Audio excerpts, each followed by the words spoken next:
melakukan itu berarti sampai suatu hari ketika mereka sudah terlalu lelah untuk berjalan, karena sudah berjalan terlalu lama, berperang terlalu lama. Prajurit-prajuritnya sudah tidak ingin lagi berperang. Mereka sudah terlalu lelah dan mereka rindu rumah serta keluarga mereka.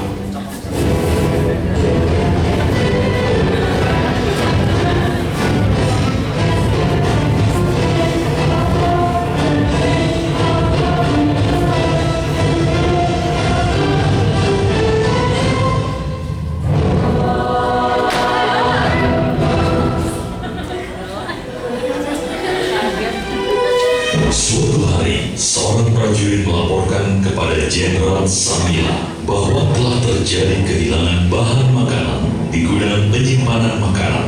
Jenderal menjadi marah dan gusar sehingga dia memerintahkan agar penjagaan gudang makanan lebih diperketat.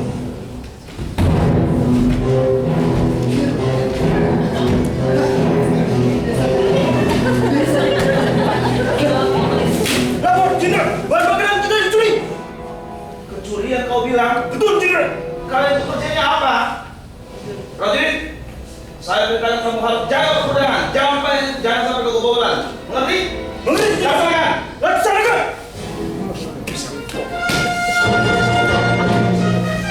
Keesokan harinya, pengawal memberikan laporan kembali kepada Jenderal Samila bahwa persediaan makanan dibobol oleh orang yang tak dikenal, sehingga Jenderal Samila memerintahkan agar seluruh rakyat dikumpul. Kemudian, Jenderal mengumumkan bahwa telah terjadi pencurian di gudang penyimpanan makanan dan bagi yang tertangkap akan diberi hukuman 50 kali cambukan di alun-alun.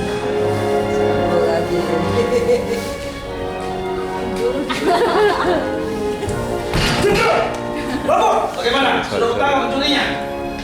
Pak, bahkan kita dicuri lagi. Kacurnya lagi? Betul, Pak. Ini kali yang kedua. Prajurit, kumpulkan rakyat. Saya mau berbicara dengan mereka. Laksanakan. Laksanakan. Seluruh rakyat berkumpul. Jenderal Samila akan berbicara hal yang penting kepada kita. Lapor, Jenderal. Rakyat sudah berkumpul. Sudah berkumpul. Baik. Hai rakyatku. Kita pencurian bahan makanan untuk yang kali kedua. Dan saya perintahkan sekarang siapapun yang mencuri harus dihukum cambuk sebanyak 50 kali cambukan. Kalian mengerti? Berapa kali? 50. Sekarang prajurit, kamu bawa pencuri yang tangkap bawa kembali. Laksanakan. Baik, Jenderal. Kamu mencurinya. Kamu mencurinya.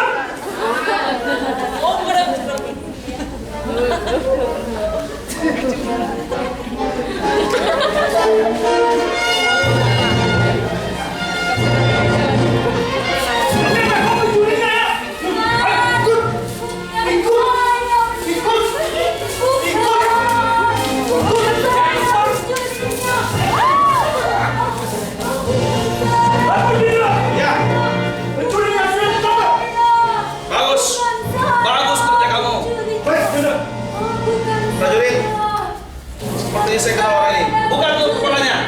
Laksanakan. Ibu.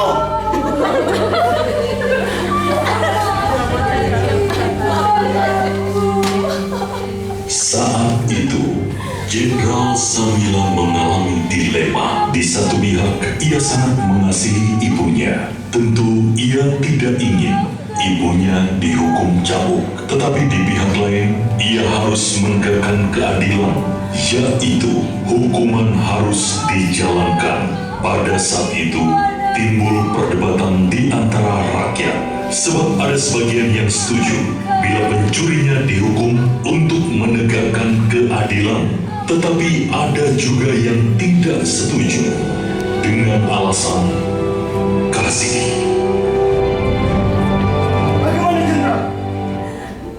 Prajurit, saya juga bingung apa yang harus dilakukan. Kumpulkan rakyat. Saya mau berbicara dengan mereka. Baik, Jenderal. Seluruh rakyat berkumpul. Jenderal Samila akan berbicara. Lapor, Jenderal. Rakyat sudah berkumpul. Hai tangkap. Dan ternyata pencurinya adalah ibu saya sendiri. Saya tidak tahu apa yang harus saya lakukan. Menurut kalian bagaimana?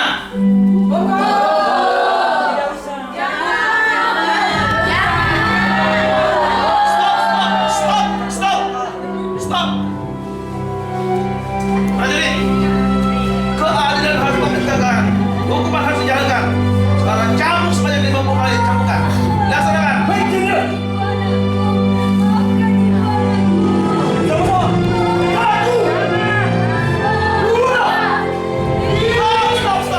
Stop. Ibu, aku masih tahu. Aku tidak ingin kau dihukum.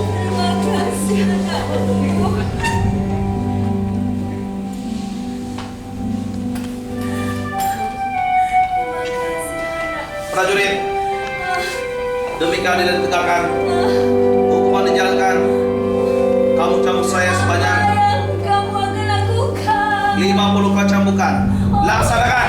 Tapi Jenderal, Tidak tapi. Ini perintah. Laksanakan. baik Jenderal. Pada waktu itu, Jenderal menerima cambukan sebanyak 50 kali sampai punggungnya penuh dengan darah. Di sini kita melihat bahwa Sang Mila mampu menyatakan kasihnya kepada ibunya sehingga ibunya dibebaskan dari hukuman dan keadilan pun dapat dijalankan sehingga hukuman tetap dilaksanakan. Jadi, kasih dan keadilan dapat bertemu oleh karena ada pengorbanan dari Jenderal Sang Mila. Allah sangat mengasihi kita sehingga Ia tidak ingin kita dihukum oleh karena dosa-dosa kita. Tetapi Allah juga adil sehingga semua manusia harus dihukum oleh karena dosa. Untuk itu Allah menunjukkan kasih dan keadilannya dengan mengorbankan dirinya di dalam Yesus Kristus.